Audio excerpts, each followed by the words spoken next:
అనకాపల్లి జిల్లా సబ్బవరం మండలం ఆరిపాక పంచాయతీ పరిధిలోని చిన్నయాతపాలెంలో బుధవారం శ్రీ వీరాంజనేయ స్వామి వారి తీర్థ మహోత్సవం కన్నుల పండుగగా జరిగింది. ఈ సందర్భంగా ఇక్కడి ఉత్సవ కమిటీ మహిళలకు ముగ్గుల పోటీలు నిర్వహించారు.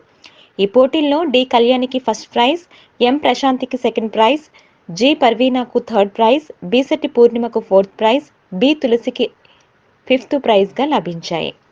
విజేతలకు ఉత్సవ కమిటీ చైర్మన్ షర్గడం దుర్గినాయుడు, మల్ల కోటేశ్వరరావు, మల్ల బాలాజీ, గంగునాయుడు, నాగభూషణం, దొడ్డి అప్పలనాయుడు, సరిగడ సత్యనారాయణ, బొడ్డేడ కాశీ సూరి అప్పారావు, మల్లా పెదరామనాయుడు ముగ్గుల పోటీలు విజేతలకు బహుమతులు సమకూర్చారు.